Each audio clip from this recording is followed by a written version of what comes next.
issue of settling nomadic cattle has for decades generated considerable discussion in Nigeria's government circles since the Grazing Law of 1965 was enacted by the Northern Nigeria Legislative Assembly with the commencement of the first National Livestock Development Project. Now lately, the settlement debate has progressively assumed a wider dimension as a recent survey indicates that Nigeria is housing livestock worth more than 30 trillion naira, and even though the animals are privately owned by individuals, and economists have recognized them as part of national assets. However, the national assets, instead of being a blessing and source of income and revenue generation, job creation and poverty eradication, it is gradually becoming a major security threat.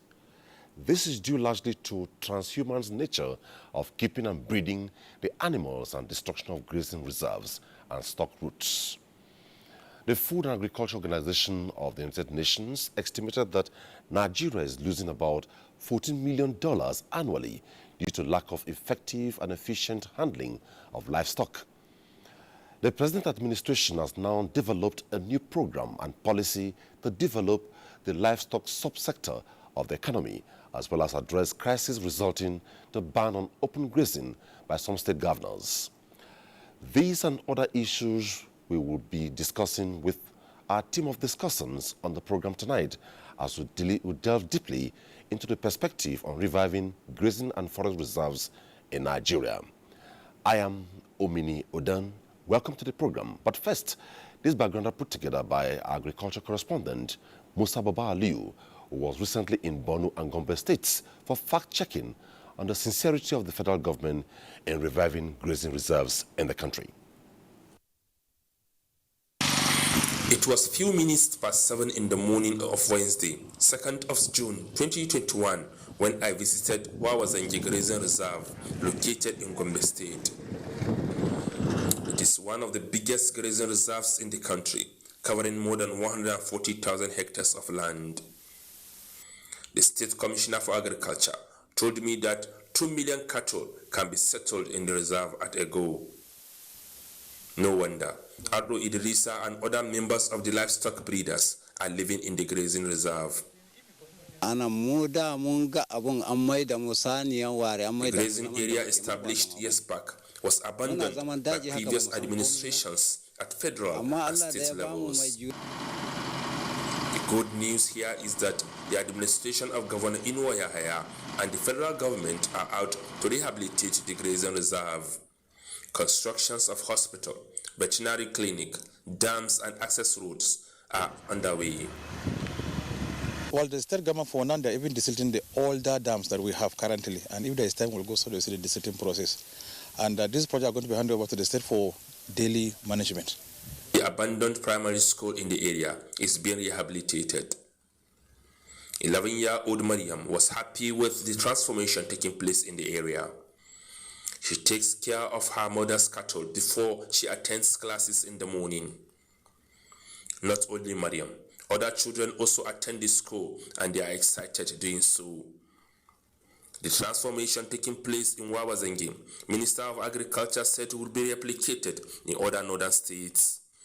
And then appeal on behalf of the Gombe farmers, Gombe cattle rearers, the livestock owners of the northeast, that this promise of having this project, the project mentioned in the map and the design, should be implemented, and more should come to Gombe, because our governor is a focused governor as far as agriculture is concerned, and he is always ready to give the maximum support in the grazing reserve. Veterinary officers alongside cattle breeders expressed the hope that the Ministry of Agriculture will execute the project to later. Musa Baba Aliyu. Perspectives on reviving grazing and forest reserves in the country is the focus of the program tonight. It's Tuesday Live. At some point, our phone lines will be displayed on the screen. If we are true to you, please go straight to the point, and in doing this, please turn down the volume of the television set to avoid the hallback or echo. I have a team of guests tonight, and Musa Babaliu's background sets the tone for the program tonight. Also, in the course of the program, we shall be going to about 7 centers in the country, all in sustaining the conversation tonight. We shall be doing Jigawa, Benin, Kanu, Enugu, Ilorin, Lafia, and Ibadan. I'm being joined in Abuja and also from Maiduguri. Right here in the studio, I'm being joined by the governor of Gombe State, His Excellency Muhammadu Inua Yahaya. Good to have you on the program tonight. Good to have you, and good evening, viewers. It's my pleasure to be with you. Also on the program tonight, we have Professor Garba Hamidu Sharabutu. He is the Executive Secretary, Agricultural Research Council of Nigeria. Welcome to Tuesday Live. Viewers. On the program tonight is Dr. Saleh Momale, Technical Advisor to the Minister of Agriculture. Good to see you on the program. Nigerians. From our Maiduguri Network Center, we have Professor Alba Gambo, Dean Faculty of Agriculture, Yobe State University. Welcome to Tuesday Live.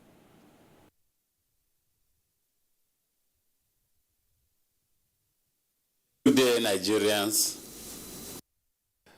Okay, let's begin. Your Excellency, let's begin with you. And before we go into perspectives, the first National Livestock Development Project of the federal government, the first pilot, is in Gombe State. Yeah. How is it faring? Well, I can say it's doing fairly well. You can recall that in December 2019, Mr. President, and precisely on the 1st, in his New Year message, he informed the nation that the livestock transformation project was to pick up, and it would start with a pilot project in Gombe.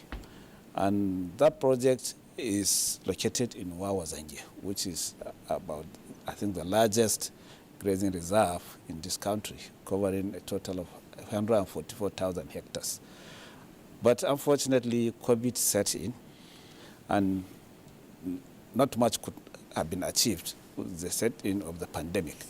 But around October in 2020, there was an effort by the Federal Ministry of Agriculture to link up with the state and see that we kick-started and we started in earnest.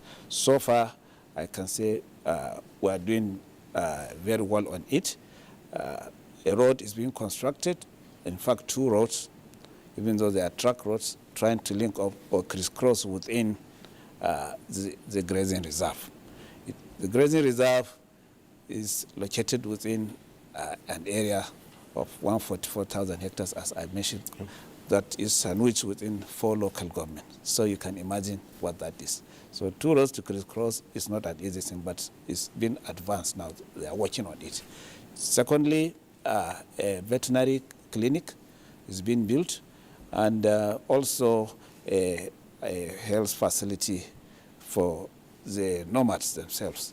That is like a primary health care center for the people.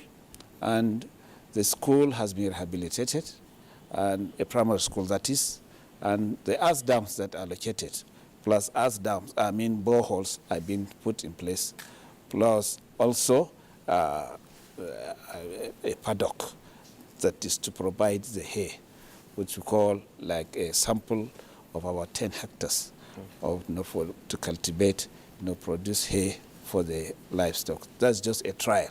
So eventually, when we link up all, I can say that we are moving, and we are moving at the right pace. Hopefully, if we put in effort to finish those and concentrate on the rest of the work, the grazing reserve will be fully revived, and life will resume to near normal, as I can say, when all these things are completed. Okay. Yes. When we look at grazing, when we talk about grazing reserves in Nigeria, it has trumped up a lot of discussion, pros and cons. In terms of sustainability, from what you have on ground, what is your projection, maybe the next 5 years, in terms of transiting from what it is to what we are looking at, the bigger picture? No, it depends on the level of hard work that we are able to put in it. It entails putting a lot of resources and a lot of effort.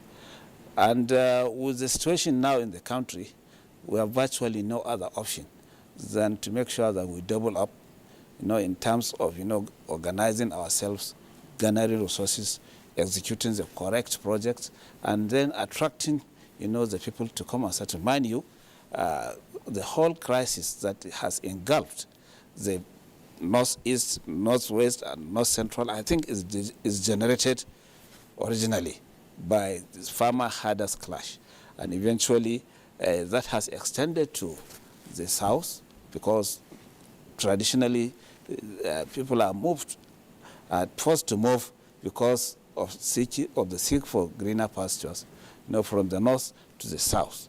So over time, a lot of them have settled, and you can see that crisis has equally set in there. So the earlier we move fast enough, to accommodate all those that are really into this business, I think the better for us and the better for the country at large. Thank you for your opening perspective. Let's go to the technical advisor to the Minister of Agriculture, Saleh Momale. Doctor, listening to the governor of Gombe State give testimony to the pilot of the first National Livestock Development Project, if what he's saying is replicated, let's say, across the country in a couple of maybe the next 2-3 years, where will we be regarding grazing reserve, reviving it in the country and forest reserves? Thank you very much, and thank you very much, Your Excellency, for providing the base and the background to build on this discussion. Like you said, the federal government is working in very close liaison with the various state governments, and the effort is not only to revitalize and revamp the grazing reserve and develop the critical infrastructure, as he has mentioned, but also to ramp up strong private sector investment, revitalize the extension service delivery, thereby strengthening the delivery of essential services, particularly animal health care services, and the development of skills and capacity for not only the pastoral producers but also the farming communities, to promote strong integrated developments within and around the grazing reserves, which in the long run will lead to the positive transformation of the livestock production system. Again, as you all know, the federal government has already launched the National Livestock Transformation Plan, and therefore the revitalization of the grazing reserves will provide readily available land areas for the establishment of viable ranches, as well as adopting improved techniques of production by smallholder producers. In the long run, like you said, in the next 2-3 years, we expect to see a number of changes. We expect to see so many positive transformation. First of all, we expect to see a lot of innovative farmers, innovative pastoralists, innovative private sector investors, and then the increased private sector service providers, particularly in the veterinary profession, in the development of feed resources, both commercial feeds as well as pasture feed resources, investing heavily in these areas and providing some of the needed feed resources for us to begin to witness improved livestock productivity. And this will be achieved through increased nutrition and increased or improved management of the national herd. Again, if you have listened to some of the previous initiatives of the Federal Ministry of Agriculture, there are deliberate efforts to promote the rapid transformation of the genetic resources through crossbreeding, artificial insemination, and natural selection processes that will enable the country to have a new stock of more productive animal resources that will be able to give us increased milk production and improve meat productivity in terms of yield. Again, you can already see that in addition to all of these efforts, if you look at what is happening in the dairy sector with the interventions by the Central Bank of Nigeria, with interventions from NISAL and many other establishments of the federal government, as well as the ongoing efforts by both the Bank of Agriculture and the Bank of Industry to provide the enabling financial resources to investors to increase the level of investment in this sector, we will expect to see rapid changes in the way our livestock are managed.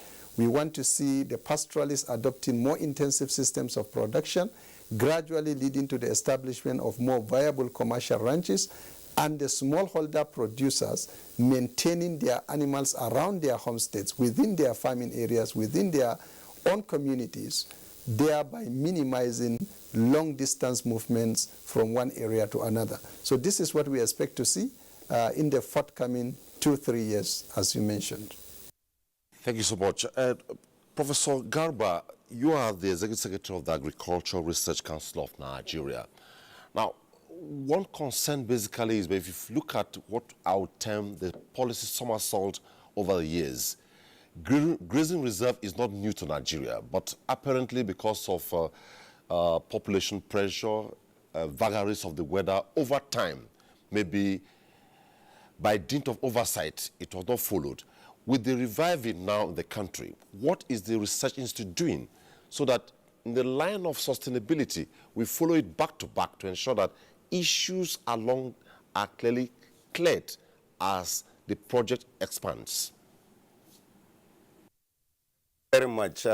Before I hit on your question as per the role of the agricultural research system, perhaps Nigerians need to know that what is happening now, the synergy between the federal government and the state, is a very, very welcome idea.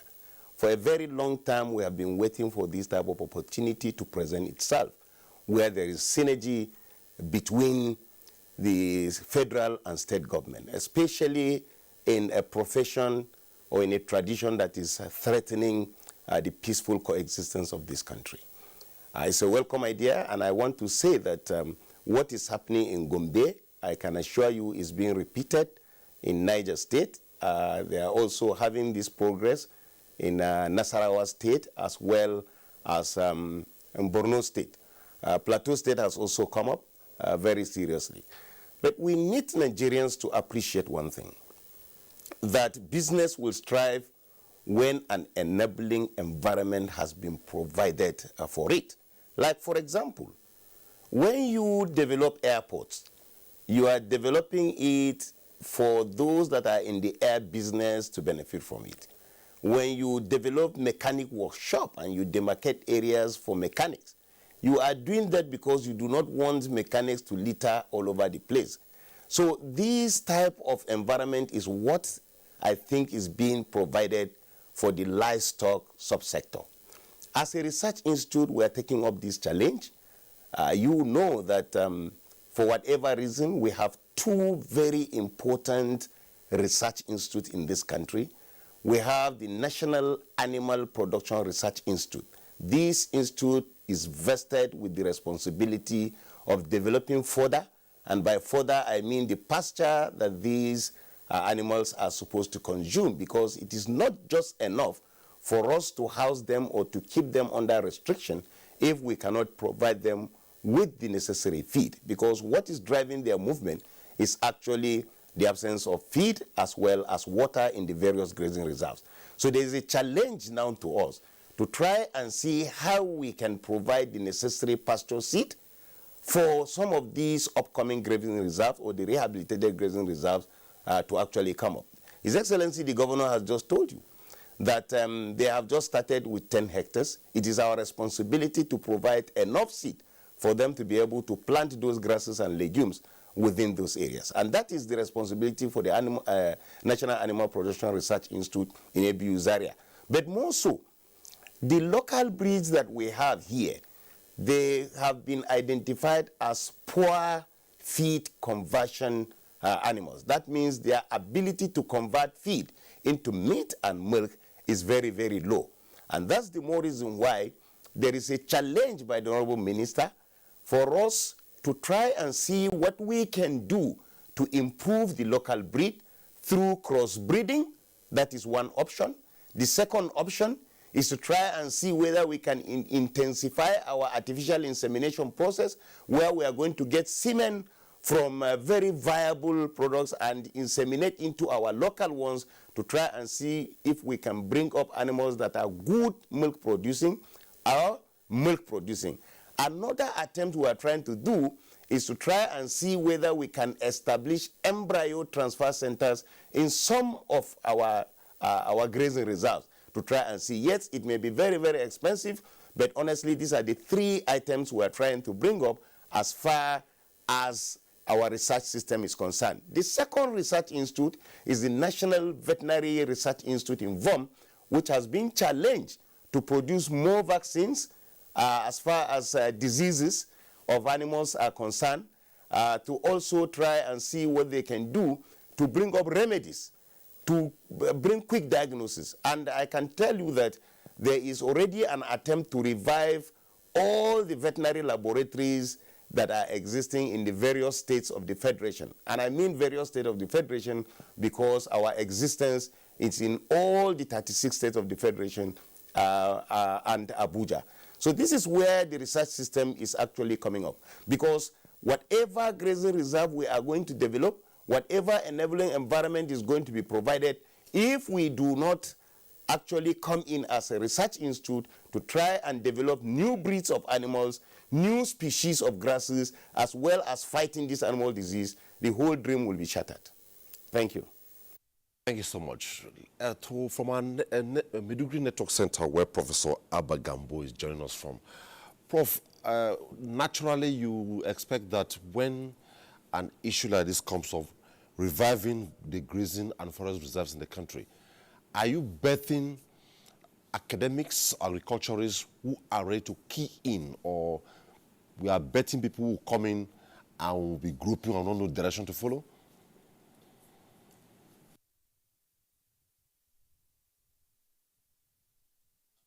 Once again, thank you for having me. And let's just see the basics.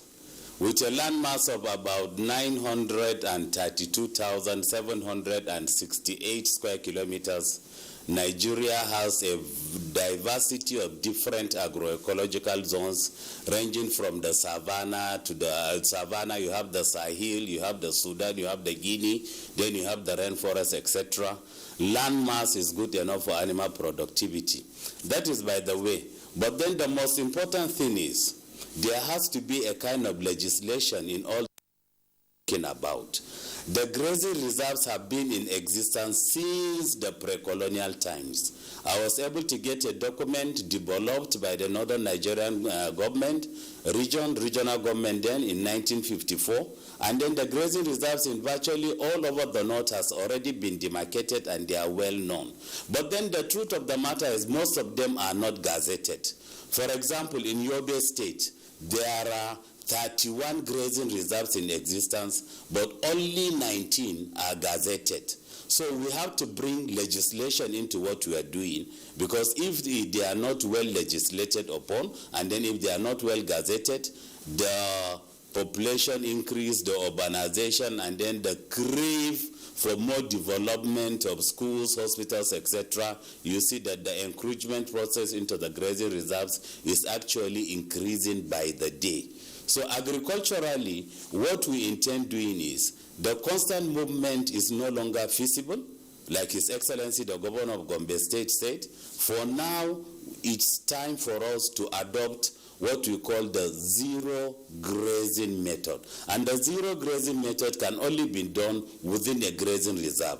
A very good example is the way we keep our horses. For example, in my palace, the picture at my back. So the horses in the palaces are kept within a specialized area in the palace, and then we have people that take care of the horses, and they are among the most respected people in the palace. The moment a horse drops, it's packed quickly, and the water is brought to the horse. The grass is brought to the horse. The grains is also brought to the horse. Once in a while, we take the horses out in front of the palace for little exercises, but apart from that, the horses do not go out looking for feed for themselves. And now with the situation in Nigeria, I think the best way to go is to keep the animals in one place. We just have to adopt the zero grazing method, whereby you get the grazing reserve, get a small veterinary clinic in there, get a small market so that people outside can come and buy the milk and the beef, etc. Get a small school for the children of the herdsman, and then, of course, good roads, etc. All these things are very important. But then the major issue is legislation. If the grazing reserves are not gazetted, definitely another government will come and turn the place into an airport or a school or whatever. So the most important thing is for us to have a sound legislative policy as per the grazing reserves. Thank you so much, Prof. Back to Abuja. Excellency, you have heard the opening thoughts there. And from Professor Gambo's perspective, zero grazing reserve. Yeah. By the records, extant legal framework on grazing in Nigeria failed to accommodate developmental and commercial challenges such as access to land and natural resources as well as climate change. Now, from the pilot you have in Gombe State, we have talked about where we want to see the next 2 years. Yeah. From what Professor Gambe said, have you keyed this into it? Because one of the challenges has been population pressure that led to maybe the erosion of some of these grazing reserves. Now, from what he has said, the challenge of access to land, natural resources, infrastructure, climate change. Basically, those things have to be considered, on siting and even on implementing, the operation of the grazing reserves. The Wawazanji in particular that we've talked about is gazetted, and as of today, Gombe has 58 grazing reserves and 30 forest reserves. Majority of them gazetted, but most of them somehow had been bastardized because there had been a lot of encroachment over time. So now it will mean that for you to sort it out, you need to do like a thorough, analysis and do something that will make you know exactly where to site what and at what point. And once you do that, naturally the rest of the things will follow. If you don't allow anybody else that has no business to do with animal husbandry in an area that is reserved to be for grazing, you will not have any problem again, trying to sort out within those people that are in that industry, trying to sort out or help themselves. For example, you could have a space for any private entrepreneur that wants to set up, a farm to produce hay which the animals will eat, instead of them to be loitering around or going up and down from one state to another. They get concentrated in one place. You could assist people that want to set up an abattoir, for example. So instead of taking the animal's life to where they will be consumed, you can now cut and slaughter and, process and package and take them processed to the places that they will be consumed. So as long as, there is a legal framework, as Prof rightly said, and people abide, and do not distort, any arrangement that is made, I think it's easily sustainable, and it can be protected, and it can produce the results that we require. That's what we need. Let me tell you that the first grazing reserve in Gombe was established as far back as 1927. It's close to 100 years now, almost 90 years. So if there had not been the law to protect it, it would have been there. But nonetheless, the nature of our people, especially, with the failure that set in from the part of leadership. Naturally, people that have access or control to those lands are either the village heads, district heads, that maybe they'll tell to the chairman of local governments and eventually to the governor or any other person that is in charge of monitoring or managing the land resource. So until these people operate within the ambit of the law and protect, the interest of those people that are really in operation in those areas, That's why you end up, if care is not taken, that you find that there are no cattle routes because they've been turned into either houses because of population explosion, or because of poor farming practices. A lot of deforestation and desertification has set in, which now culminates to, the global warming that we are talking about and the climate change, which force the people now to seek for pasture and move the cattle around. So if we follow scientific methods, of maintaining environment and providing all the resources needed for the pastoralists to stay on the grazing reserves, I don't think you'll have any problem as such.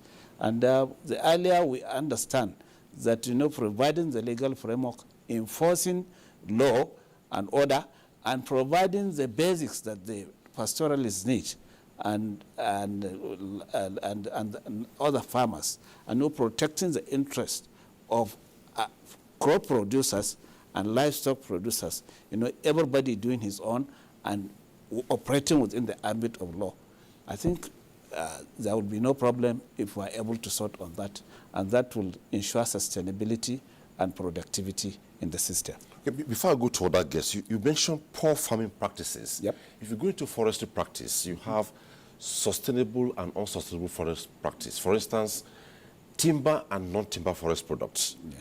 If I go and see a colony of rabbits, I pick the mother, the father, the sibling, and I slaughter all. And tomorrow I need to go back to harvest or hunt for more rabbits. Now, have you injected or put in check safeguards regarding poor farming practices to ensure that this grazing reserve already in Gombe State is sustained? Well, so far through the agricultural transformation project that we engage in, and the NLPT, which the Federal Ministry of Agriculture and the federal government is now packaging for the states to key in and work together towards achieving productivity and good practices. We are doing our best, and the efforts, I think, are yielding results. In Zanjiwa, for example, we already engage rangers who are now supervising, how the activities that are being done in the grazing reserve, and they're helping us to monitor, and manage, how the place is being utilized by the livestock, by the farmers. But eventually, extra effort needs to be put in so that either from the farmer's side or from the livestock producers, especially, within the neighborhoods. But within the grazing reserve itself, except for those that, are living there, you don't allow somebody else to come and start to, put up farms, except for the fodder which is needed as pasture to the livestock. Okay, yes. Thanks so much. Yes. Dr.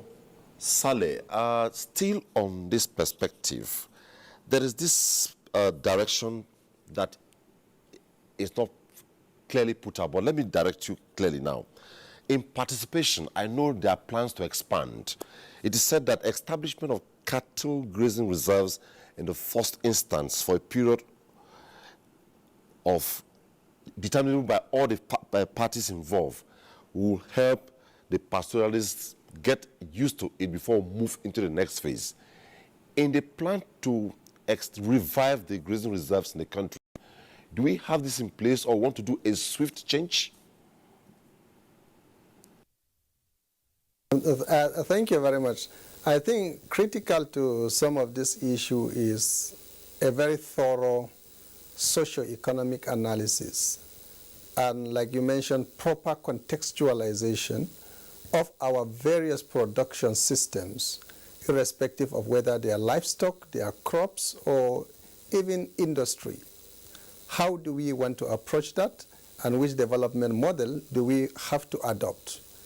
Taking into cognizance the purchasing power of our populations, taking into consideration the level of education, the extent to which our infrastructure and services exist to anchor or support certain types of transformation or production systems. So that's why we are taking it in a very strategic approach and taking it also in a holistic approach and trying to build different models that will enable rapid transformation, that will lead to quick changes in attitudinal practices, that will quickly ramp up and develop capacities, and that will help us to secure a lot of investments, both by smallholder producers as well as capital venture private sector investors. And I think cumulatively, if we are able to achieve this simultaneously going on, we'll be able to see a faster rate of change than if we adopt single approaches or single models, which will take a very long period of time for us to arrive the gestation period. And let me explain what I mean.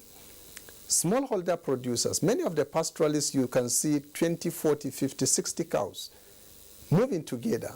These 30, 40, 50 cows may be owned by a family, not an individual. Maybe 3 members or 4 members of a whole family may just be owning about 30, 40 animals. So they're actually smallholder producers. Within a period of 1 to 2 years, many of them, particularly in northern Nigeria, are already settled.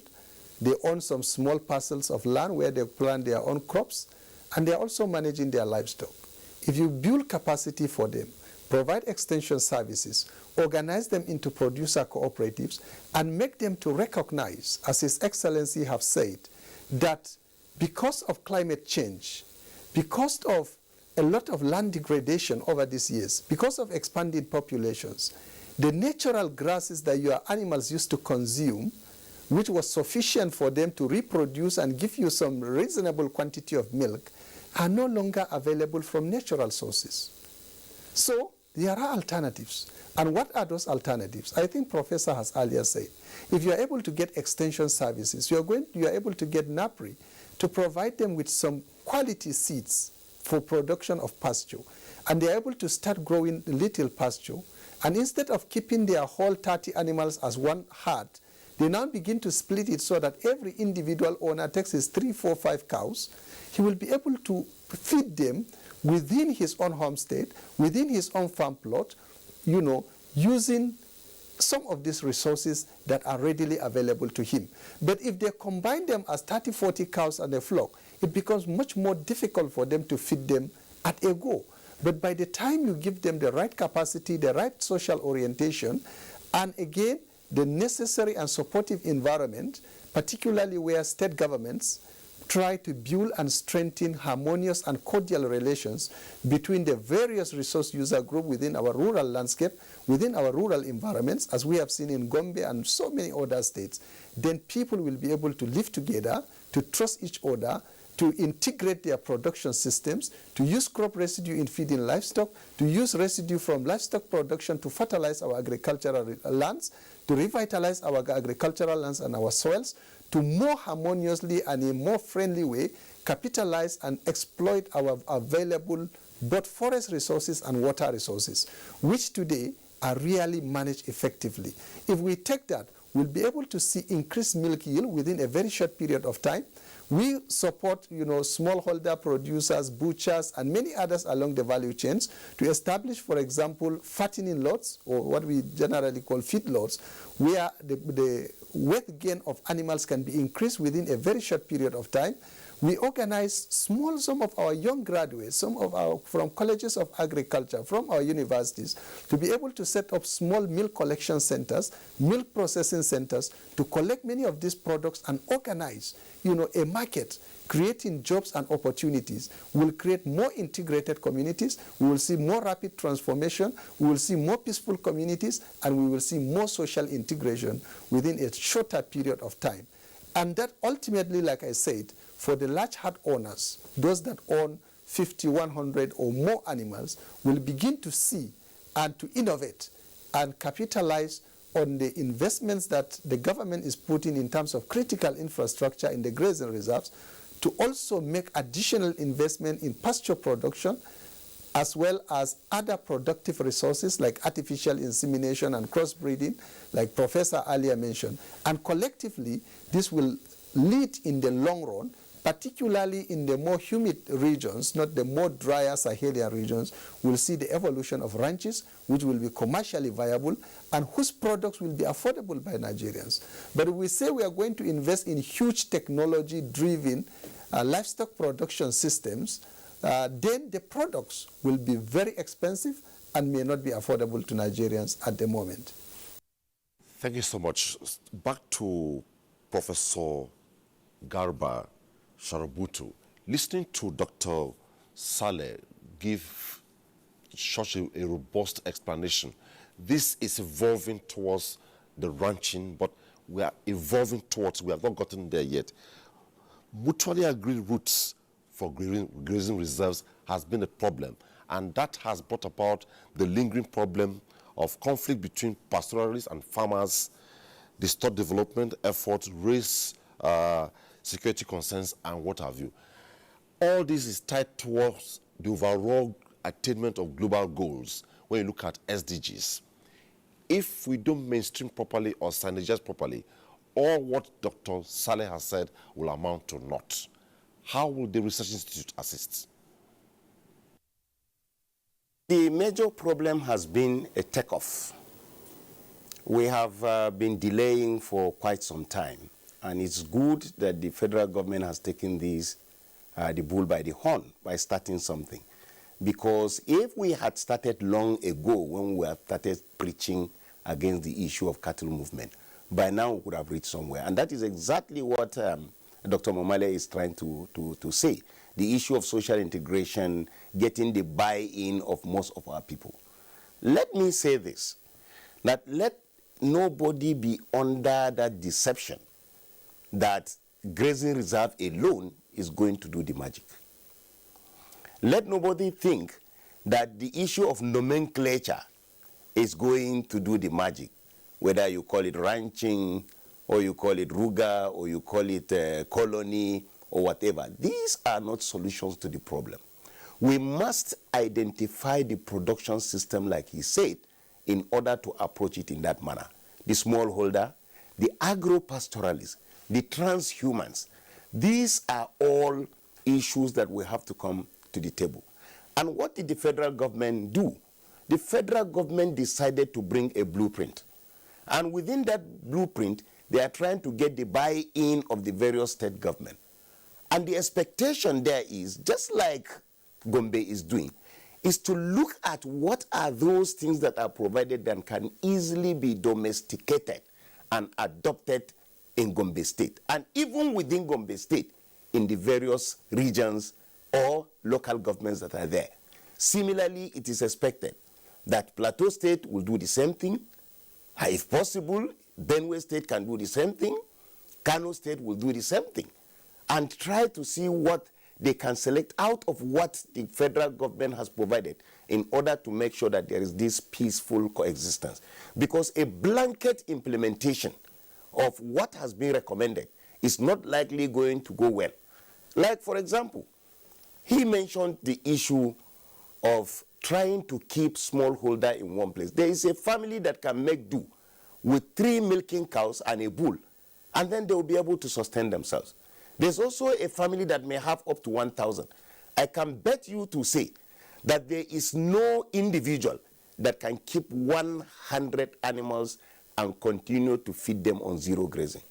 It is practically impossible for that, because look at the rate of consumption. What each bull or each cow is going to consume within a given period. And that is the more reason why an arrangement must be made in such a way that those that own land and now want to go into livestock production will be able to utilize those land. And so therefore, rather than just concentrating on the grazing reserve, there is a need for us to also try and see what we can do to provide incentive for anybody that is already ready to settle. Because that will help a lot in order to attract people. Because the example that will be seen is from those that have settled. Because their production system and then the performance of their animals will definitely be better than those that are roaming around. This is one thing I want us to really understand. So let us not just concentrate on the issue of grazing reserve as if the grazing reserve overnight is just going to provide. They should not be, it's not a question of saying today, you put a date to say today there will be no more grazing. It is not going to be possible to stop just within a day. So it is a gradual process. And this gradual process will need, for example, if I can propose, say, okay, let us get within a short period of time, while we are developing the grazing reserve, we are also pari passu with the issue of sensitization. As we are sensitizing, we are developing the grazing reserve, and then we are building models. Like that is what Nasarawa is doing, trying to build models now through the instrumentality of the National Livestock Transformation Agenda. The same thing, Niger State is trying to get the buy-in of the CBN.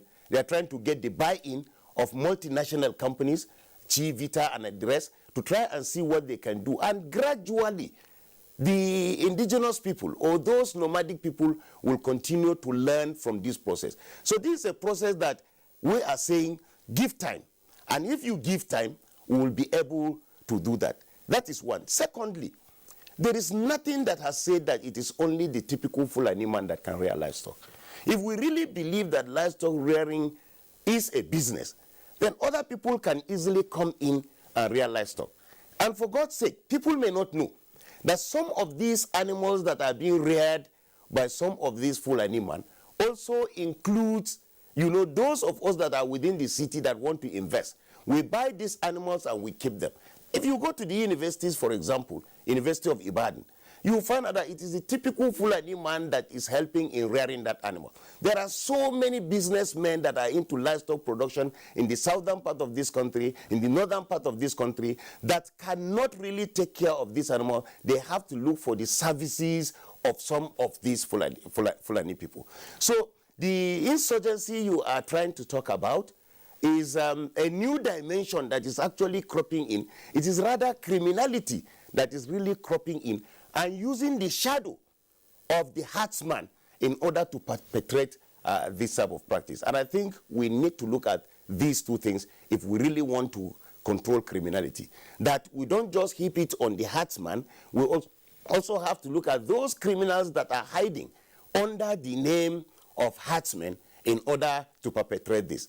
Then, finally, if I can say anything, I want a situation where the various nomadic associations, which is not only one, there are different groups, because when you say Mieti Allah, you are just talking about Fulani people. But there's Mieti Allah Kautal Hore, there's Mieti Allah Cattle Breeders Association, there is the Pari. They now have a responsibility, because their own tradesmen, those that are involved in their trade, are really being pointed as the perpetrators of this mayhem. So this is the time for them to also buy into it. What the federal government is trying to tell them there is that you now take the bull by the horn and also go into sensitization. It is not just enough for those of us who are veterinary doctors and animal scientists to go on preaching. It's not enough for the minister to go from one state to the other preaching. There is a need for some of these non-governmental organizations, especially the Mieti Allah cattle breeders and other association of herdsmen, to buy and key into this product. They should not just sit down and look. They should also come up very seriously and try to see what they can do to sensitize their people, to settle, to sensitize their people, to key in, and then to also point at them that, look, people are using your own shadow in order to go in and perpetuate criminality. Thank you so much. Professor Alba Gambo, sorry I've kept you waiting for some time. Still looking at the value chain. The value chain already exists. But if we don't make effort to boost the value chain, will sensitization of the smallholder work? If we don't create space within these reserves for these smaller holder persons, will this whole thing work? How do you measure all this?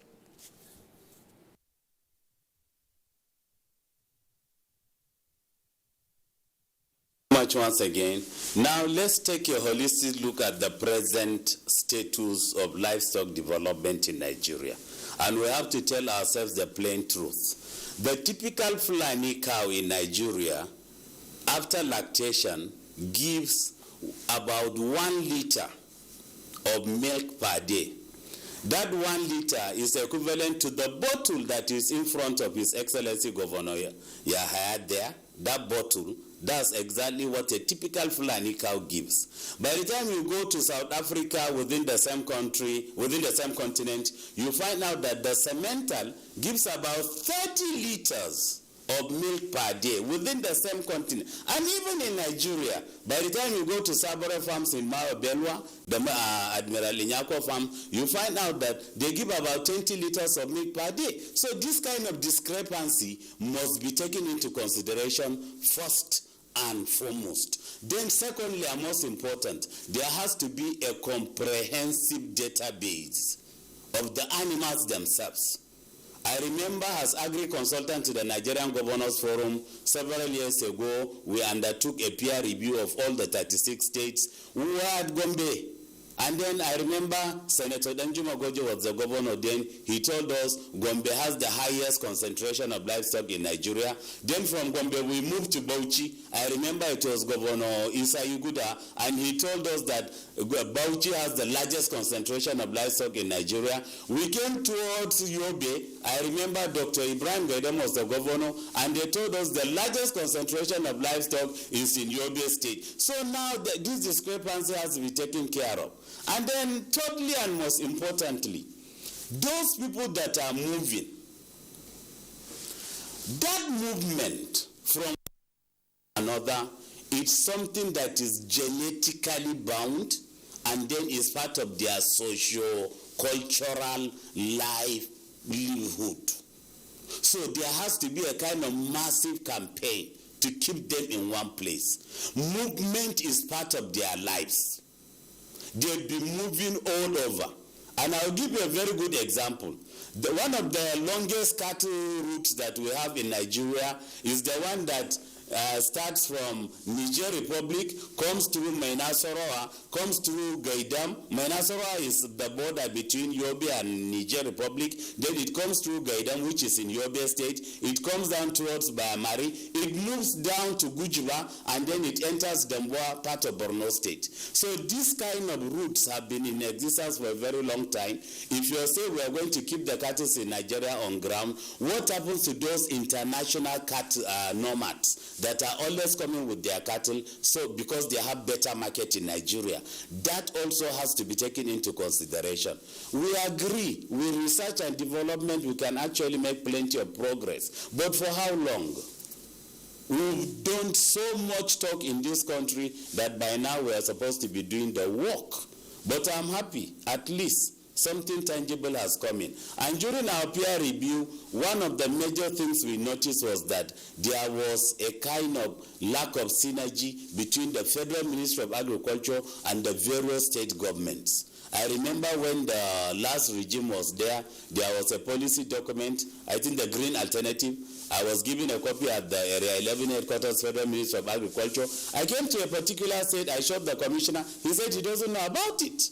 So we now have a kind of situation whereby you have people at the top formulating policies for those that are at the level of the grassroots and those that are directly involved in what we are saying. So I now foresee a situation whereby whatever policy that the federal government is trying to take into consideration, to establish or to initiate, the real actors, the nomads, must be taken into consideration.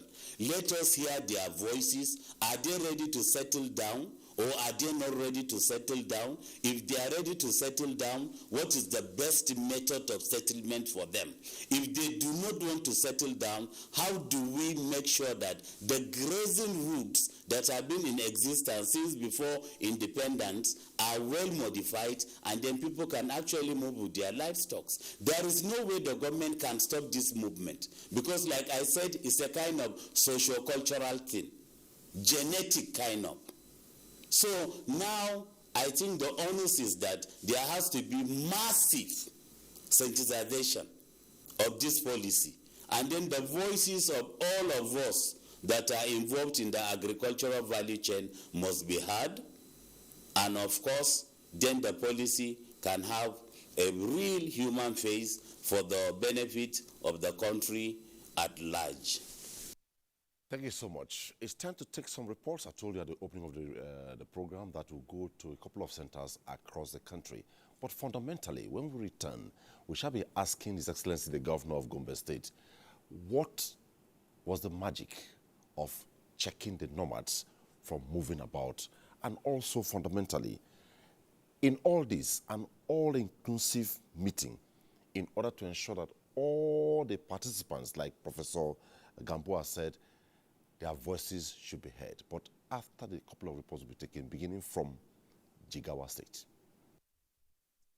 With a landmass of more than 23,000 square kilometers, like its counterparts across the country, also experience its share of herders and farmers' conflicts, though in a minimal scale. Considering the negative consequences that such conflicts could have on socio-economic well-being of the people and the state, successive governments in the states have invented means to strike a balance between the two parties to achieve sustainable peace. We continue to demarcate the encroached grazing reserve and cattle routes, and we continue to build and sustain the water points, and we introduce veterinary services to the Fulanis. We have in every ward a veterinary doctor with motorcycle that is going around under our empowerment program, that is going around to look after their cattle. To further strengthen those measures, Governor Muhammadu Badru Abubakar has further empowered the state's farmers and herders board charged with the responsibility of identifying causes of the frictions and advise the governments on the best way to address the challenges. One of the major predisposing factors causing this crisis is blockage of cattle route or stock routes, either encroached by farmers or blocked in a way that animals will find it difficult to pass.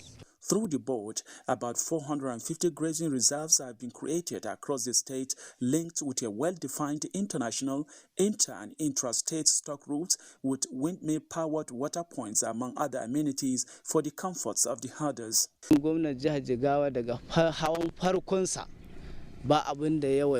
Since Governor Muhammad Badr Abubakar Azum office, his top priority is to find a lasting solution to the farmers-herdsman conflicts, and his effort is now yielding positive results, will bring to the end of incessant conflicts between Fulani and farmers. We are happy what the state government did for pastoralists will end the farmers' herders standoff. In addition to this, schools were provided for the nomadic pastoralists to educate their wards on the modern grazing methods and be molded into advocates for peace in the society. Agriculturalists say if all states in Nigeria will adopt Jigawa State methods of addressing the challenges of farmers' herders crisis, the problem will soon become a thing of the past. Our next stop tonight is Benin. Said to have 49 forest reserves located in Okomu, Ekenwa, Obaitin, Owan West and East, Eho, Gelegele, Ubiaja, Okwesan, and others. But over the years, a lot has happened to many of them and have been depleted or degraded. Illegal logging and land grabbing are some of the activities identified as posing threats to forest reserves. Today, if you go to the area where they call forest reserve, what you'll be seeing there is palm plantation. Some area you see cocoa plantation, which is no longer forest. And for them to regenerate this forest, they don't put more effort to bring up this forest back to where it is before. And if the trees are no longer there, definitely it's going to affect us. It is on record that in March 2021, Edo State government, displeased by the way forest reserves are depleted in geometric rate, wielded the big stick by banning, logging, and all forms of forest exploitation. Although the ban was lifted in May, it is no more business as usual. Government believes the best way to go is reforestation and is reaching out to all stakeholders on this. For instance, all timber contractors will make sure that they must sign an MOU with us, with the state government, that all the trees they are felling, they are replacing in terms of replanting. And that is why, and any timber contractor that did not meet that standard will revoke. There are other suggestions on how grazing reserves can be handled for peace and development around Nigeria. Who says that our governments in the south, even in the north, cannot come together and make a national law, or even if it is at state levels, that determines how cattle is bred and managed? In this, the government generates revenue, the people that are involved in the business do their business, those that are patronizes them, and then the byproducts are utilized. We proceed now to Kano. Pastoralism has been an age-long tradition among the Fulani nomads in Nigeria. They move from one place to another in search of feed and water for their livestock. The increase in population in the country and its attendant developmental activities as people try on daily basis to conquer the available land space around them for crop farming and other needs brought about by urbanization have resulted in competition for available land resources between herders, crop farmers, and other interest groups. This led to the encroachment and total takeover of what used to be the demarcated and gazetted lands and routes for herders, leading to deadly clashes and instability in most instances that deny herders' children access to qualitative education.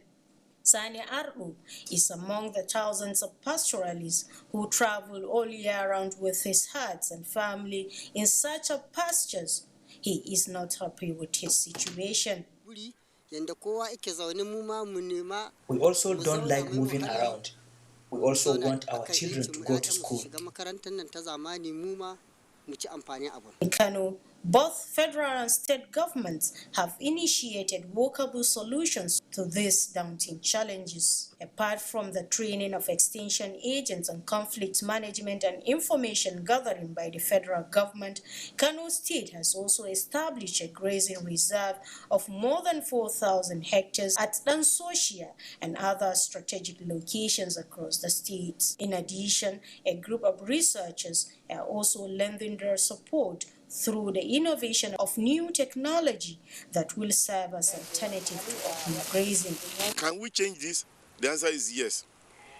We have technology which will demonstrate that from this 20%, they can actually take 80%, but even if you do it well, they can take 100% of this crop residue. Show you that even if we have 50% increase in the population of the livestock in Nigeria, the feed from crop residue will be enough to feed them. The program, when sustained, is expected to reduce farmer-herders clashes and will also provide people like Sani with a qualitative education. On this segment, our last report is coming from Enugu.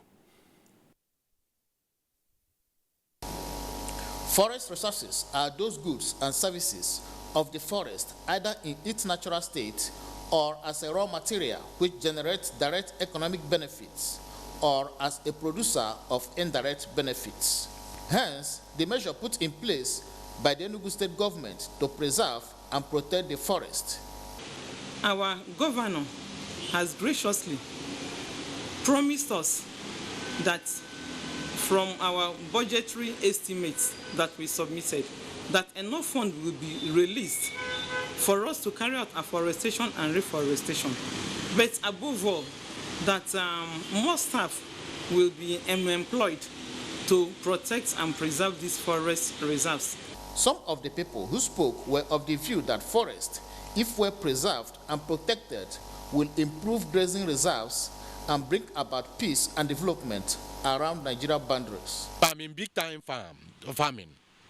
I will encourage those who rear cattle to come to my area on agreements. Do you know why? If they can keep their cattle in a place for 1 year, I may not need to buy fertilizer the next farming season. Others harped on the need for the restoration of the natural forest cover that go far beyond the need to balance wood demand and supply. Well, the report there clearly tells you Nigeria indeed is endowed with resource base across the country. Down south, you see the luxuriant forests. Down north, you see the cattle. But it's all about creating a common synergy, the laws, and implementing them in synergy, and everything will work. We'll take a break. When we return, we'll look at other perspectives, all in looking at perspectives on reviving grazing and forest reserves in the country. Stay with us. The vaccine offers hope for a safe country free of coronavirus. I urge all state governments, traditional and religious leaders to take the lead in the mobilization effort within their environment and spheres of influence. I similarly urge all eligible Nigerians to present themselves and be vaccinated in accordance with the order of priority already mapped out at the various authorized designated centers only.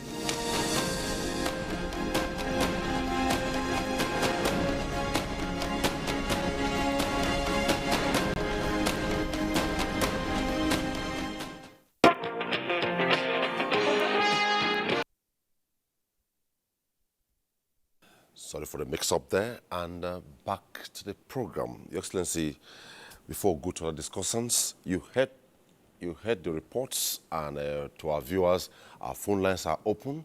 Maybe after His Excellency finishes his opening thoughts in this segment, we'll take the calls. Now, a lot will say cattle rearing, livestock business is private business. What is government's concern about this? What do you make of this?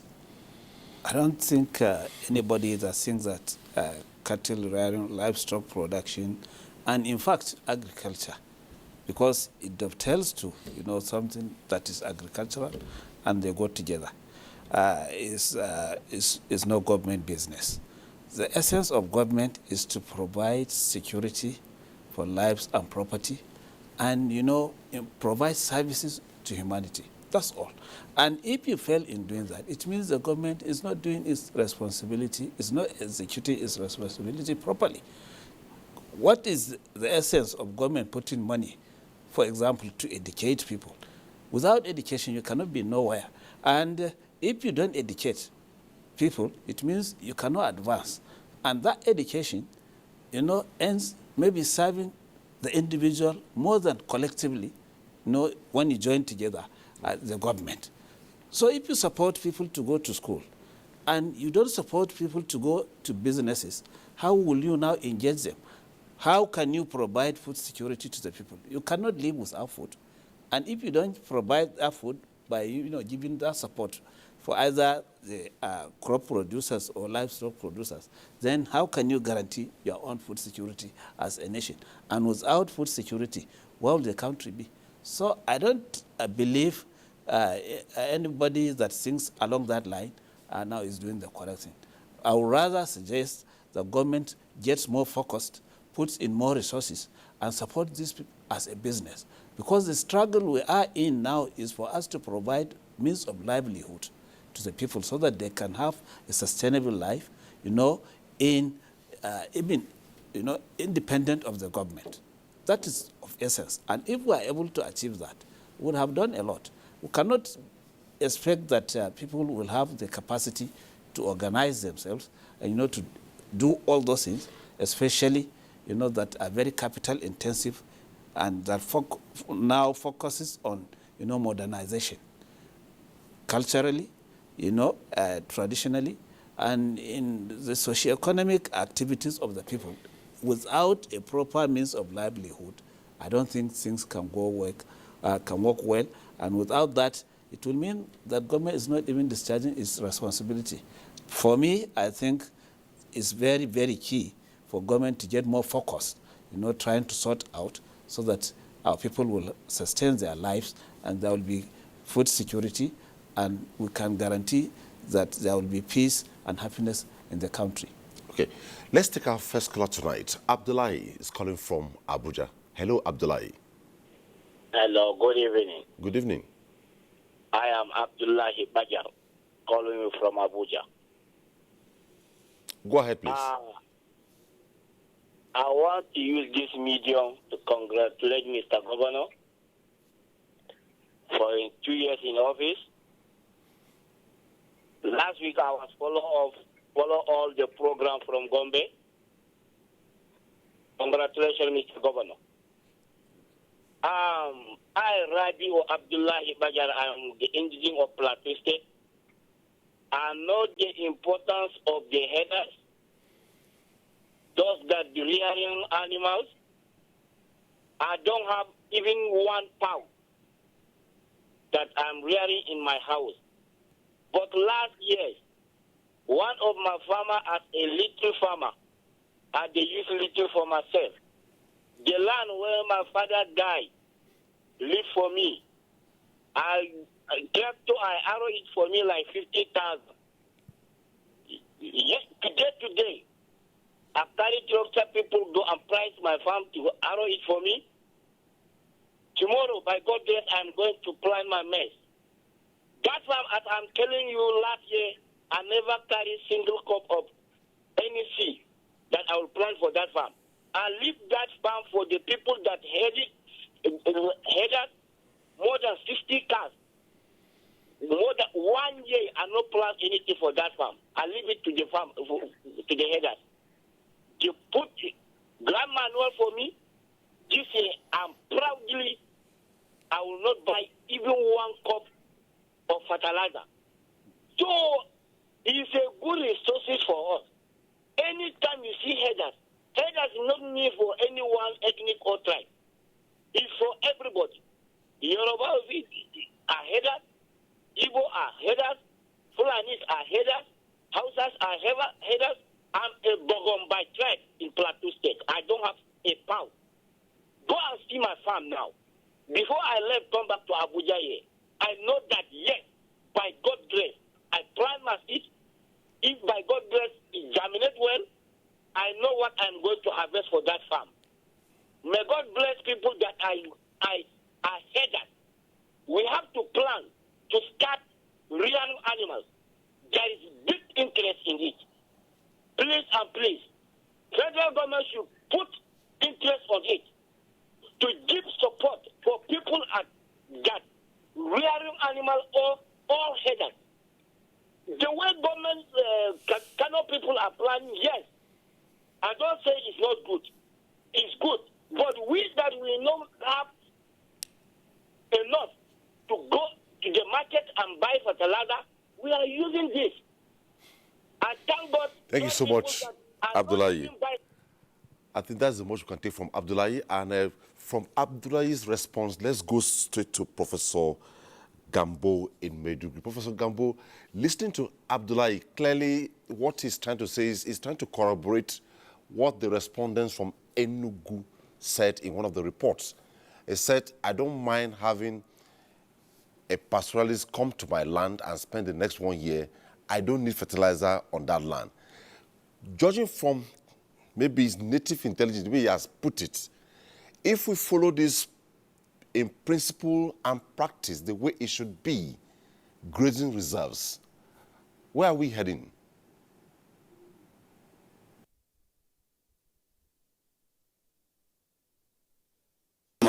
Now, I saw the reports, all of them excellent. And then the one that actually touched my mind was that of Sani from Kano, who is about just 5 years old. And then by the time you look at it, it's the same scenario. You find a young man of about 10 years old with no weapon at all, just a stick of about 1 meter holding, and then he is in the front. He has about 50 cows at the back, and then he makes a sound, they all run away. He makes another sound, they all come back. Before they drink, he has to test the water by himself. A small boy does that. And then by the time you go to Ibadan, and then you go to Kara market, where do you have the livestock? For 1 cow, you see about 6 safety men that are carrying it. 1 rope for all the 4 legs, 1 for the head, 1 for the tail. So you now see that there is something much more scientific than what we are thinking about. So I still now come back to what we call the socio-cultural impact. The Fulanis will not stay in one place, even if they do not have cattle. I'm telling you, you find a typical Fulani man, even without the cattle, he does not like staying in one place. That is a non-fact. And that fact must be taken into consideration. Then let me just come back closer home. Today, I was able to have a meeting. I know what my colleague, Professor Babagana Omara, is doing in Borno State. I'm directly involved. And then I had a meeting just this afternoon at exactly 2 p.m. with the Deputy Governor of Borno State, Excellency Kadafur. And the things that we are discussing are the same things we are now talking about. How can we make sure that we keep them in one place? In Yobe State, where I am based, I know that the state governor is in collaboration with the African Development Bank, and already 3 modern livestock centers are going to be developed. The Yobe state government has already given the counterpart funding. So these are the kind of things that we are talking about. But then you have to bring in the main actors. If you're going to shave my head, you cannot shave my head in my absence. Do I really want to stay in one place? Or do I want to continue my traditional, genetic, socio-cultural movement? This is a very important and fundamental question. Then another thing is, if the cow in Nigeria, for all the researches we've done over the years, is still giving approximately 1 liter of milk per day, what is the fastest way forward that we can go about? While in Nyako, at about 20 liters per day, what is the fastest way, the easiest way that we can increase the productivity of our cattle so that they can actually give some more? You know, the movement is actually taking all the nutrients of the animals as well as the people that are moving. So you find that most of the animals that are moving up and down are always lean. From your reports, you can actually count the ribs because they are on the move. So whatever they eat, whatever they drink is actually wasted on the movement, constant movement up and down. And that's why you hardly see a very fat Fulani man. It's rare. It's rare. Most of them are skinny as their animals. I'm a Kanuri man, so I have the leverage to talk all this. In the northeast, we have 2 indigenous varieties of cattle that we know right from our childhood. We have the Red Bororo, and then we have the Adama Gudali. Most of them have long horns. But then of recent, it will amaze you, the Sokoto Gudali that is hornless, that was never sighted in the Northeast, you now find plenty of them in the Northeast. The reasons are not far-fetched. Yobe State, for example, because of the nearness to Lake Chad and because of the security-wise and then the land mass for grassland development, etc., you find out that cows from Sokoto, from Kebbi, from everywhere are presently in Yobe, really. Recently, some cows transferred a farmer's farm, and then when they brought it to the Emir of Damaturu to settle, and they found out that the cows actually came from Sokoto, they confessed they came from Sokoto. So this kind of movement will still be there. But then the most important thing is we have to do the PPP. Government alone cannot do it. We have to get private partnership. We have to motivate our youth into agricultural development, and then we have to motivate our indigents to have the idea that they can actually keep some few cattle at their backyard and still get plenty of output. In Yobe State, the cow droppings, it's a huge money. By the time you go to the Potiskum axis, 50 kg of cow droppings sells for about 3,500. Just the droppings. So, and then, coincidentally, I did my doctorate degree at Osmanu Danfodio University, Sokoto. I realized that when the cows are moving, you find small kids following the cows. The moment the cows drop, the children pack them. And what do they use them for? Fuel, for food. Really. In the rural areas, they use the cow droppings as fuel for food, for fire, to make the food. So you can see the importance of the cow in all respects. But what I'm saying, and I still want to say it again, If you want, you must have a kind of holistic, comprehensive, practical, workable policy that will be pleasant to the main actors, to those at the top, and then to those in the middle, and to those like in NTA that are always consuming suya and kilishi. You must make sure that all their voices are heard so that there will be a single document that will of all those things we're talking about. That's the way forward. Well, let's go to Professor Garba Hamidu Sarubutu before I come to Dr. Saleh. Okay, I hear we have another caller, Jibril. Jibril is calling from Maiduguri. Hello, Jibril.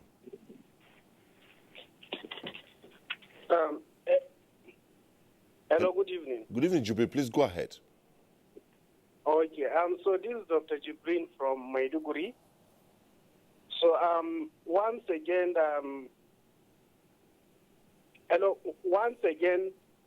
I congratulate the discussants for discussing this critical issue. Especially, I also welcome the Governor of Gombe State, Professor Sharubutu, and the other discussants. So this is one of the typical topical issues that I want to advise the government to continue pushing in and ensure that this is established. Because this is not only a strategy to resettle the nomad, but it's also an economic strategy that will boost the economic base of this country. So, and also in addition, as we are coming up with the policies on how to resettle these people in the Grazing Reserve, I also want us not to forget about human resource development, because this industry will be driven by human resources. So let it be so comprehensive that we have been able to not only train and identify the personnel that will be involved in this activity, but also sensitize the community. So Professor Sharubutu has explained much on sensitization of the community. Let the community be aware that this is the intention of the government. Let them know and understand how it's going to work and how it's going to work for them. That is key. Otherwise, it becomes difficult for them to domesticate. So I urge that we continue to do that. Additionally, education is also key, as we have seen in one of the reports. In the past, I remember there are places where we have nomadic education. There was also an attempt to formalize that system where the school also moves as the nomads were moving. So now that we are having a settled a grazing reserve where we expect these people to settle, then we have to ensure that their education is also catered for. And that is important for the production. Once the population are more educated, it makes it easier for them to adopt the new farming strategy that will be bringing into them. The strategy of new system of animal production and other animal disease control will also be easier as long as the populations are well educated. Secondly, health issues. Now, we should know that as we are settling the nomads and their animals in grazing reserves, we also have to know that we are also settling diseases, especially the zoonotic diseases. So if we are doing that, we have to have a comprehensive plan of how can we educate the animal disease surveillance officers and also the human disease surveillance officers, in form of the current strategy that we call the One Health strategy. Because these are issues that, as we are settling them, they are going to be the issues that will be coming up on board. So let us make it part of the policy and ensure that this is done, and this is done very well. And again, policies by the state government and the federal government should also include the issue of industrialization, because they are going to serve as a base or as a source of raw material for industry. So how can government attract investors? How can government attract other industrialists to be sure that as we are settling these guys, there are also industries that can mop up those raw materials that will be produced in those places. So these are my few comments, but what I want to encourage is the government itself to keep on driving this, because it's one of the most sustainable source of economy to the country. Thank you, and over from me. Thank you so much. Jubril called in from Maiduguri, and I was just about going to Professor Garba Sorubutu, and one of the things I was raised with him is on human resource development. How do you amplify Jubril's contribution? Thank you very much. Before I get to the issue of human resource development, please permit me to build on what His Excellency has said when you pose this question on the issue of private business having government intervention. There is no business in this country that does not have federal or state government intervention. None. That is one. Two, let us know that whether it is cattle, sheep and goat, rice, beans, yam, whether it is taxi or aeroplane, these are national assets that are being held by the individuals in trust for the government. They are holding these resources in trust.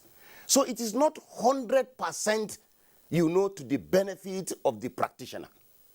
Because the average slaughter we have per day of cattle in this country is not less than 10,000. Now, supposing we do not produce these animals in this country, we definitely have to go outside this country to bring, thereby building capital, building resources, building the economy of other countries. So the government has a responsibility to invest into that. And I used to cite this as an example. For God's sake, will we allow every taxi owner, every bus owner to go and construct a road?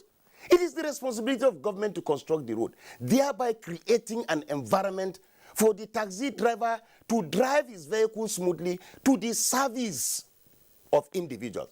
So cattle rearing is not different. So Their Excellencies, what they are doing is not wrong. They are trying to protect the asset of this country by providing an enabling environment.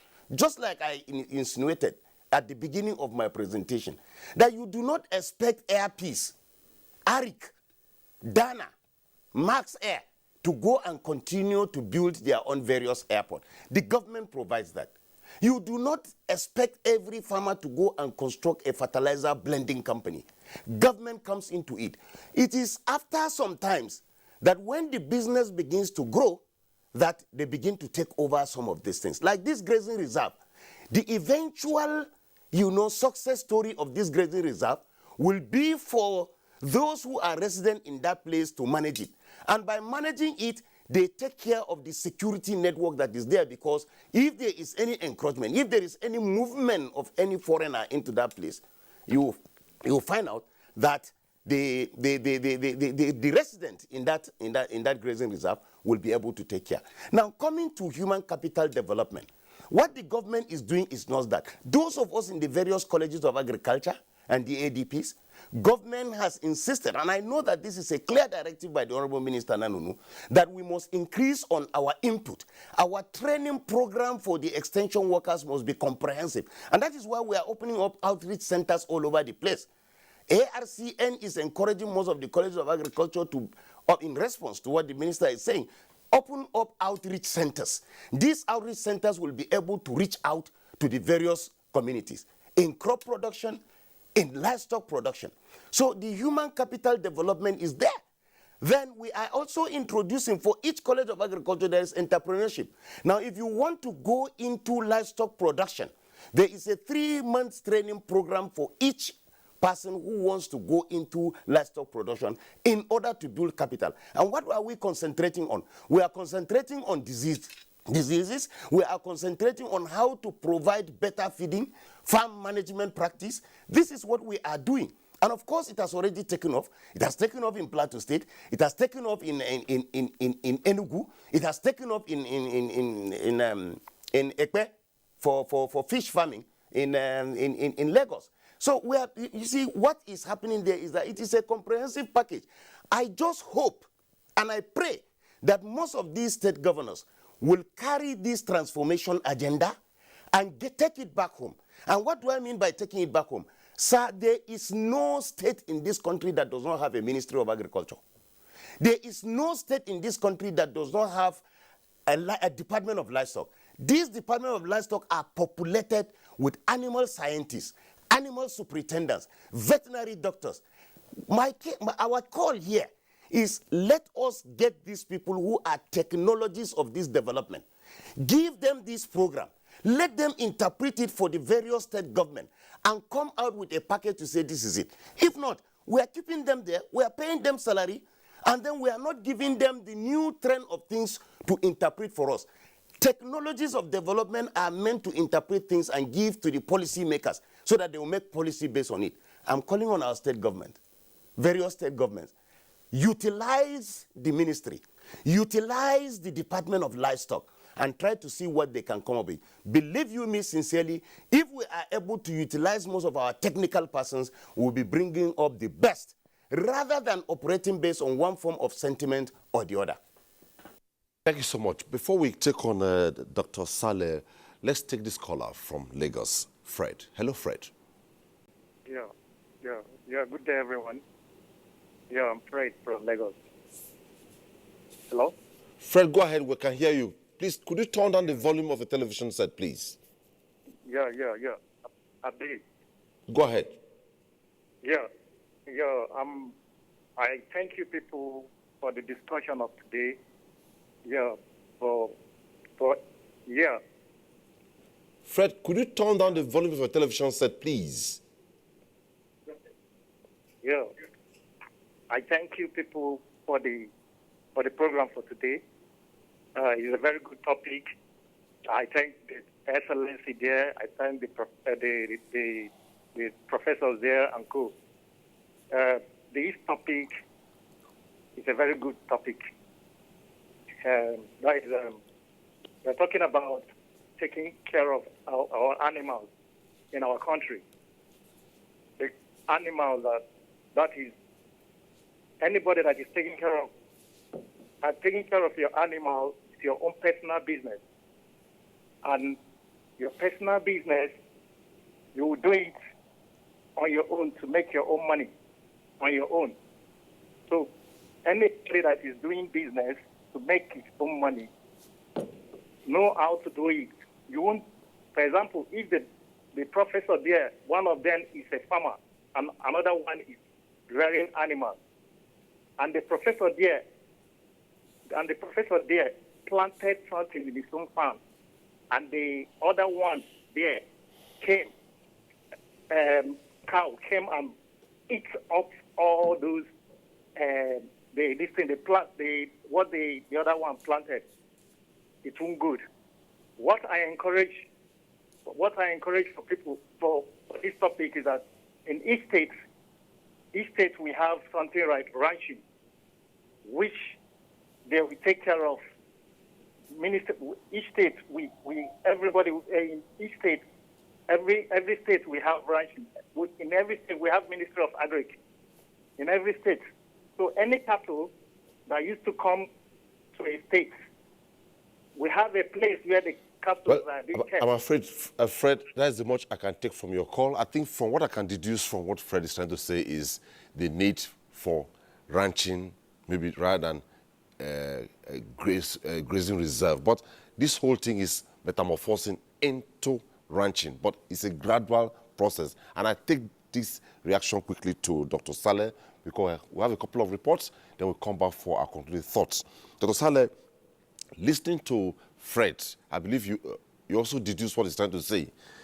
What is the plan regarding, as much as I know clearly, if I read this piece, establishment of cattle grazing reserves in the first instance is for a period of time determinable by the stakeholders, while the nomadic pastoralists are being prepared to adopt the ranching method of cattle rearing. If I get that correctly, what is the ministry doing to ensure, and I will come back to His Excellency on that, blockades of cattle routes and mutually agreed routes for the grazing reserves. Thank you very much. And I think there has been quite valuable discussions and insights that has been provided, and we have been getting both from the reports and from some of the contributions from the participants. Again, just permit me to make some few comments on some of the issues. But from what Fred said and what the report from one of the contributors in the report from Enugu and our caller from Plateau, from these three perspectives, we can clearly see one thing: what the politics of ethnicity, the politics of religion, trying to mobilize political patronage on this basis, and other factors that are associated with some of these contestations have caused Nigeria, and what it has led to in terms of the frictions between various communities, and not only between the pastoralists and the farmers, but in many segments of the Nigerian society. And I think that has really not been helpful in enabling us to sustainably capitalize and utilize the varied natural resources that this country has, and exploiting the potentials in terms of the benefits of integrated crop livestock production systems, as we have seen in many other countries in sub-Saharan Africa. Again, there has been talked about investments by public sector in some of this critical production infrastructure like livestock, and I think in the opening statements you made mention that the Nigerian's livestock resources is an asset exceeding 30 trillion naira. And even though the live animal is in the custody of the traditional pastoralists, he only holds that. Who are the service providers in the veterinary profession? Who are those companies that manufacture veterinary drugs, veterinary feeds, animal feeds? Who are those Nigerians that own these businesses? Who are the Nigerians in the various employments in both the public and private sector that is servicing the pastoral production system? Again, immediately, who are the consumers of the meat, the products from this system, and the value chain that comes in terms of trade in cattle, processing of hides and skin, exporting of leather from these countries? We have a lot of leather industries in this country. And in terms of the service industry, like our restaurants, our hotels, and so many others, downstream the value chain, these are all Nigerians. So the economy is huge, and the potentials for developing it will ramp up and increase employment, job creation, and this is why the policy thrust of this administration is exploiting the agricultural sector as a whole, in a holistic manner, to drive employment, wealth creation, and sustenance of national food security. And I think these are the critical things that we need to take into consideration. And then I just want to correct some perceptions that have persisted not only now, but over a very long period, relating to the practice of mobility or movement by pastoralists. And happily enough, I'm a scholar of pastoralism, and we have been debating this. If you read literatures right from the 1900s and up to this moment, in fact, even in advanced economies, in advanced countries, mobility of pastoral producers is still taking place. So there are people that will always resist change. But what do the majority of the people do? Again, the migration of pastoralists is not just haphazard. Every pastoral group have a pattern of migration. What has led to this breakdown is that with the 1976 local government reforms, and the fact that the traditional institutions and the traditional leaders, who were the custodians in terms of the management of intercommunity relations, who were the custodians of the management of the land, forest, and water, the functions and powers of this was transferred to new set of administrators who are local government officers. And both the traditional institutions as well as the native authority officials before the 1976 reforms were conversant and drawn from the local communities with sound indigenous and traditional knowledge and networks to manage this intricate relationship between various resource user groups. And with this breakdown, we have seen that today our forest resources are poorly managed, as has just been reported in some of our lists. And today many of these forest areas are ungoverned. And that is why the federal government is taking much more interest. But because the purpose of the forest reserve is to stabilize our ecology, to provide us with very essential timber and non-timber products. And we are losing all of these resources. And rather than these beneficial resources, they are becoming dens for criminal hideout.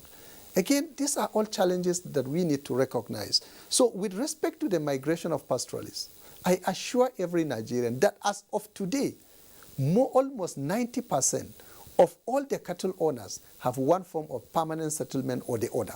The only thing is that as the people are settling more, the animals are moving more because the animals do not have water, they do not have pasture.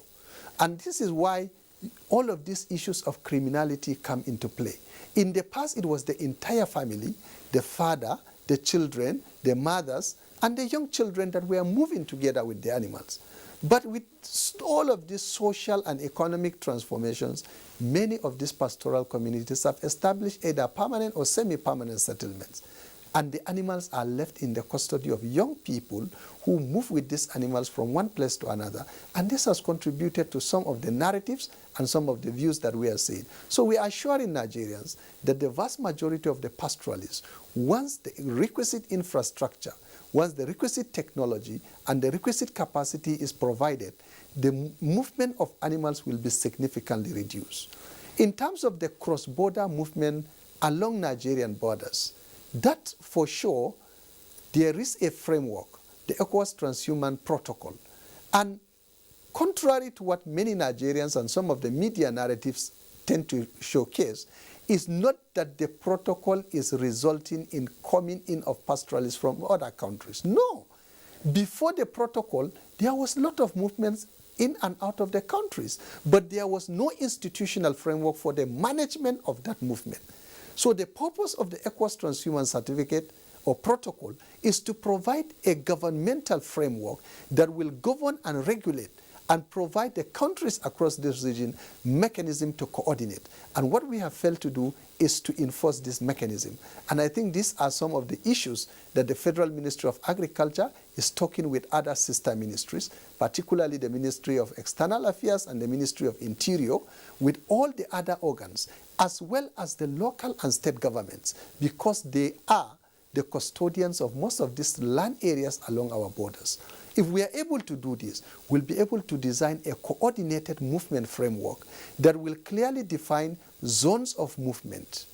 And again, in your clip from Kano State, you can see it has provided us with one of the excellent models, like what the gentleman from Plateau said, where you can integrate crop production and livestock production in a more harmonious and friendlier manner. In the irrigated areas of the Kano River Irrigation Project, you see millions of cows coming around the irrigated area to feed on the byproducts of irrigation farming in the dry season. And during the wet season, because of the high level of farming practices around those areas, the animals move to the remote rural areas, especially around Falgore, forest reserves and other adjoining low-density. That's much I can take from Dr. Saleh there. We have just 3 more reports. When we come to His Excellency for other perspectives. The next report coming from Ilorin. The state has 30 forest reserves. A few of these reserves have been encroached over the years, despite measures being put in place by the Kwara State government to ensure security in these reserves. There are still several challenges that need urgent attention. Challenges with forest reserves in Kwara State include low staff strength, especially in the areas of wildlifers and forest guards, lack of cordial relationship with traditional rulers in the areas, as well as inadequate fund for maintenance, among others. This perhaps contributes to bandits and kidnappers having access to the reserves to carry out their operations. With Kwara State having limited grazing reserves, one may also think this could have a major disadvantage on forestry development in the state. Grazing lands and forests are fast depleting, which is a big factor.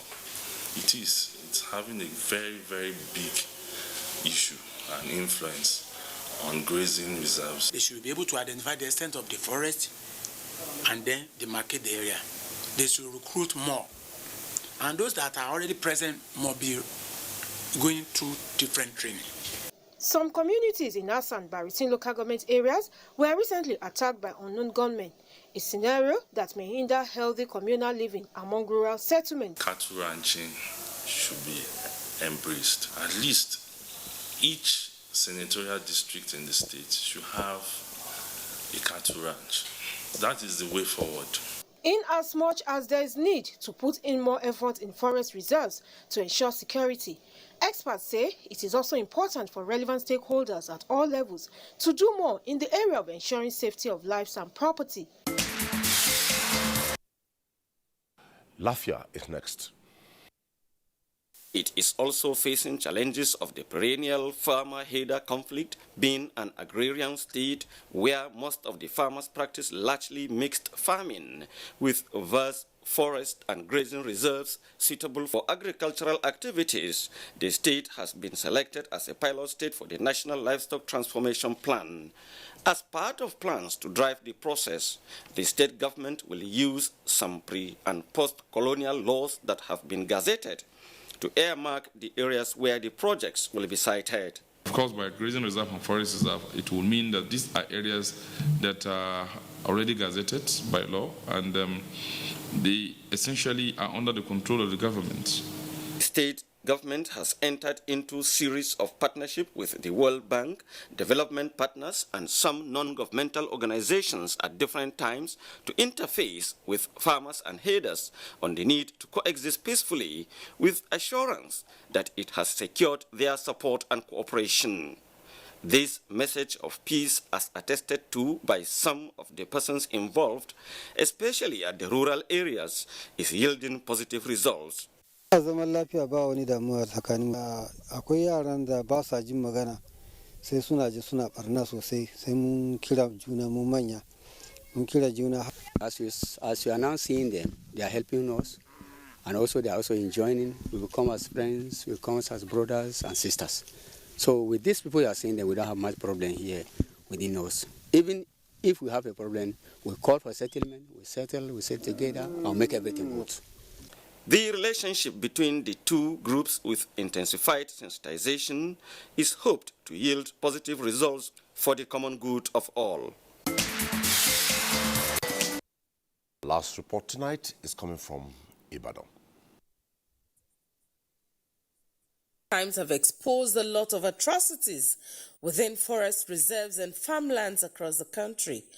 Apart from destruction of farmlands and forest resources, cattle rustling and farmer-herders conflicts are common developments.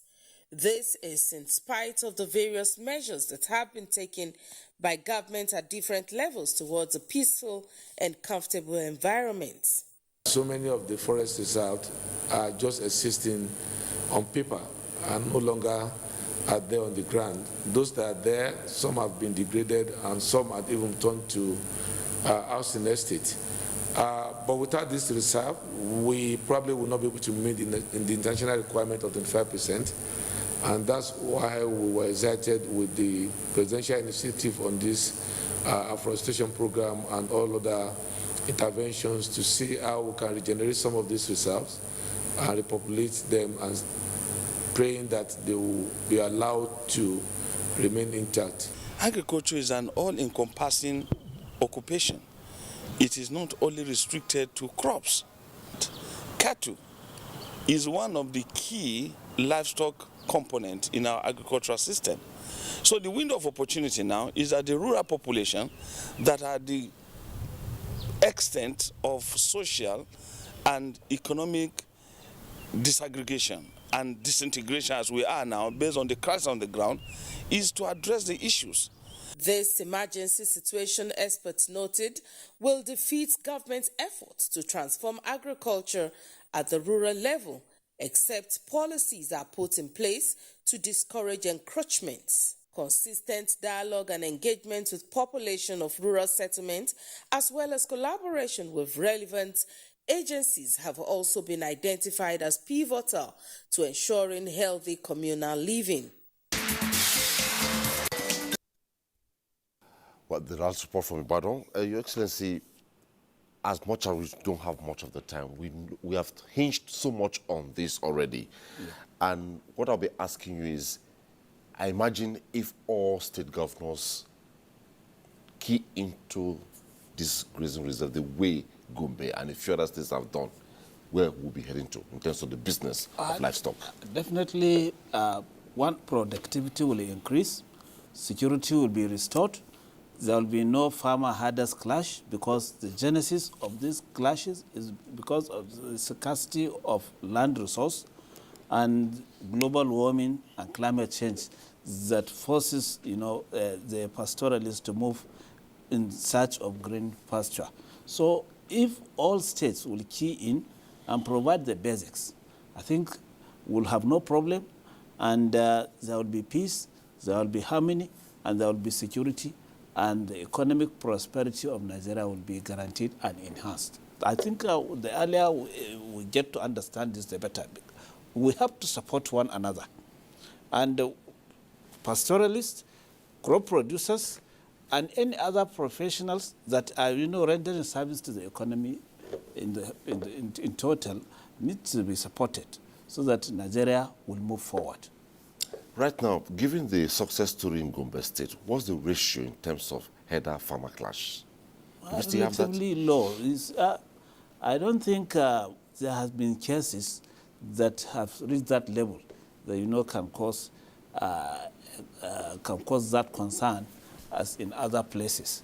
And I attribute that to this understanding that we have, and equally to the harmonious relationship over time that we build within ourselves, and that should be copied by other states. Okay, quickly, before we round up, let me just say here to Dr. Saleh and Professor Garba Sarabuti, before we go to Maiduguri. We don't have all the time. I want to allow you one sentence each. We have hinged on this. If the government provides rail tracks for railway to thrive, airports,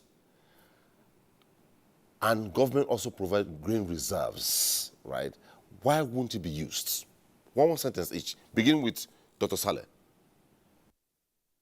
Grazing reserves have not been used because, not to say they have not been used per se, but they have not been effectively developed because the relevant stakeholders, the key players, the key actors have not been adequately mobilized with an enabling environment and policy that drives that.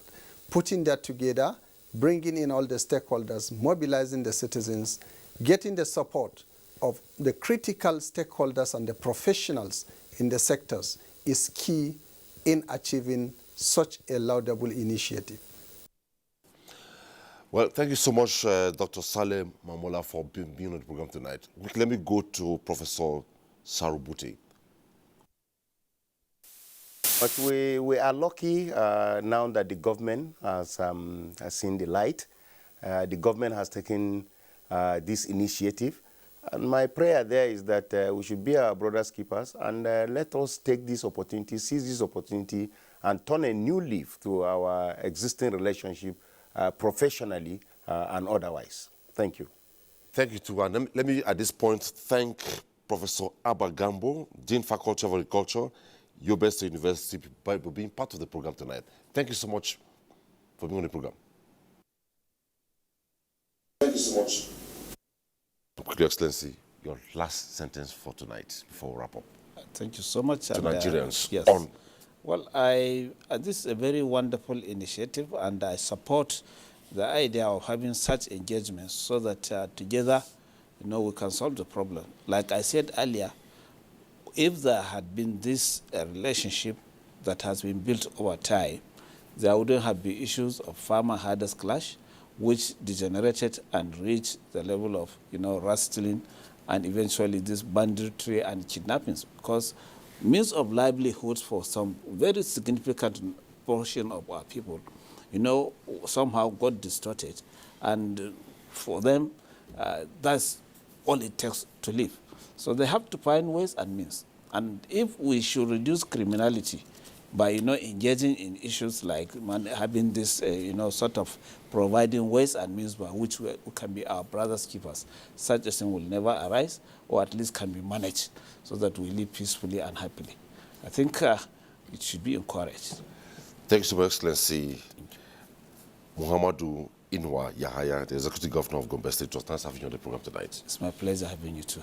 Thank you. That's it on Tuesday Live tonight. We looked at perspectives on reviving grazing and forest reserves in the country. Thanks for your calls and always be part of the program. Don't forget to support the NTA in the onslaught against rape and rapists to be a star. Bye-bye.